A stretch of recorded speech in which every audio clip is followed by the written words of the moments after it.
In this presentation, I am going to discuss about the fundamentals of data structure. I hope that second year students might learn about data structure in your third semester. So I hope that you might understand all the concepts very clearly. So now we will discuss how to have an access over the all sort of data structures. So here,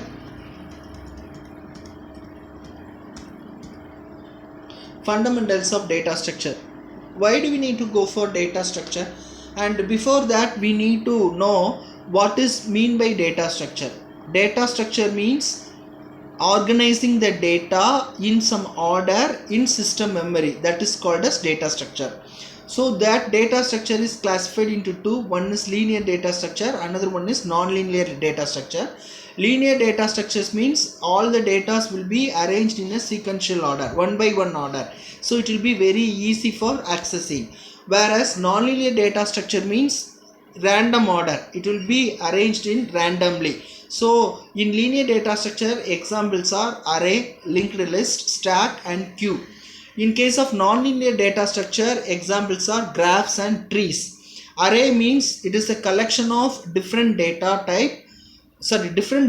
element with the same data type, that is called as array. So we can perform we can use static array and dynamic array, and we will whenever we are using any sort of array, first we need to specify the size of an array. Next data structure is linked list. Linked list means, I'll tell you now, it is a sequence of 0 or more elements called nodes, and each node containing two kind of information. One field, first field is called as data field, next field is for address field.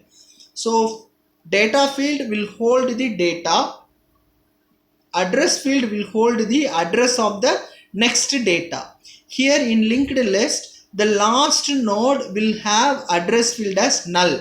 It does not have any address to the next node, so it will be pointed out null. There are linked list can be classified into three types actually. One is singly linked list, doubly linked list and circular linked list. Singly linked list means a node will have two fields. First field is for data field, next field is for address field. Address field will hold the address of the next data. So here in doubly linked list, a node will have three fields. First field will have the address of the previous node, middle field will hold the data field, and the last field will hold the address of the next data. So that is called as doubly linked list. And here in doubly linked list also, the last node next pointer will be null. Whereas in circular linked list, the circular linked list also has three fields: previous field, address field and next field. But in the circular linked list, the address field of the last node will have the address of the first node. So it will form like a circle. So that's what it call it as the circular linked list. So next we are discussing about stack. Stack means last in first out. So it is one kind of a data structure. Whatever data we are inserting last, that will be fetched at very first. There are two different kinds of operations are performed. One is push operation and another one is pop operation. Push operation means we can keep on inserting element onto the stack. Pop operation means we can keep on deleting an element from the stack.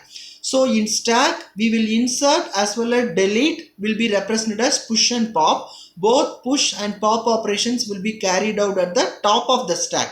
Initially, the stack value will be -1. The top value will be, call it as the top pointer. That is the two operations of the stack. Next one is queue. Queue is first in, first out.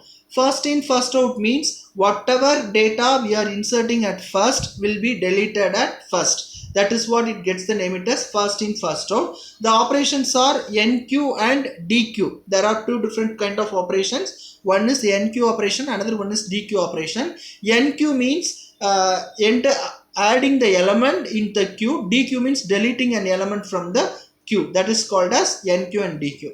Next one is priority queue. The main operations of priority queue is to process the highest priority element first. For example, if I have some elements on my queue, I want to insert one more element on the queue, but there is no space, means I should have to remove the highest element from the queue. That is, the highest priority will be assigned, elements will be processed first before the processing the lowest element. So for which element I have assigned the highest value will be deleted at very first, then lowest elements, and so on.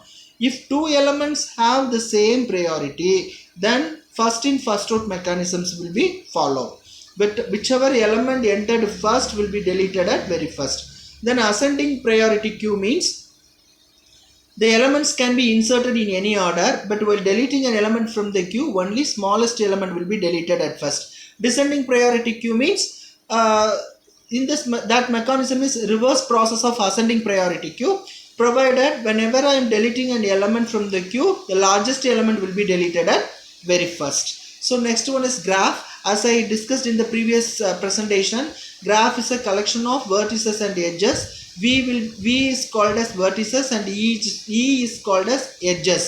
So here 1, 2, 3, 4 are vertices. Edges means 1, 2 means there is a edge link between 1, 2 and 1, 3, 2, 3, 3, 4 and 4, 2. Simple graph means if there is a maximum of one edge between the pair of nodes in the graph, then the graph is called as simple graph.